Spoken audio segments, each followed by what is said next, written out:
159 in 10-year, important level, top of an important range. But really what it means is, at least for today, there's an all clear.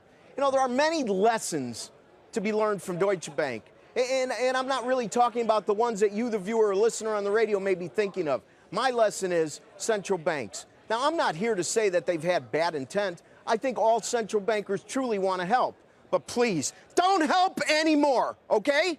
Let's think about this. So they're bailing out the system after the credit crisis. And what we've had since are years and years of digging more help, finding more help, looking for more free help, easy money. How's it really helped anything? I'll use the same analogy I've used for years. You can't wallpaper over termites forever, okay?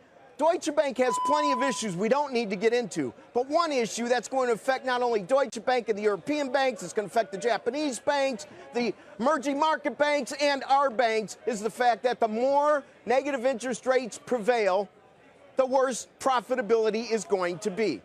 But it can get worse. And I'll tell you why. Do you think the Swiss National Bank or the Bank of Japan, or even with regard to corporates, the ECB, the other two were stocks, central banks buying into markets? You really think that's a good idea? Let's use Deutsche Bank as an example. Let's say the stock of Deutsche Bank keeps going down. The cocoa bonds keep converting into equity. Everybody keeps blowing it out.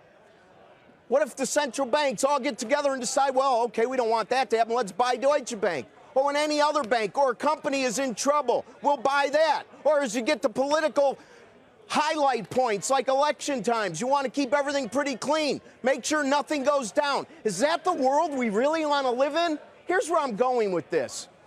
Janet Yellen recently, and it's all over every blog and every tongue of every trader, is considering the costs and benefits of doing things like other central banks, maybe buying equities, maybe buying corporates. It's a bad idea. It's not only the fact of who gets to pick and choose, it will completely and utterly, in every possible way, destroy any value in the marketplace. Completely. It'll be a useless investment. What good is it without price discovery, without people getting together and using the markets to either add to risk or dispense of their risk, to actually get a large group of individuals, whether in a group or on an electronic platform, to bid and offer and come up with a true price reflecting the fundamentals of whatever they're trading? A backstop by central banks is not only horrible, and the final joke here is that in order for Janet Yellen and company to do any of that, they would go and have to get permission from Congress. I will just leave it at that. Think about that congressional hearing. Back to you.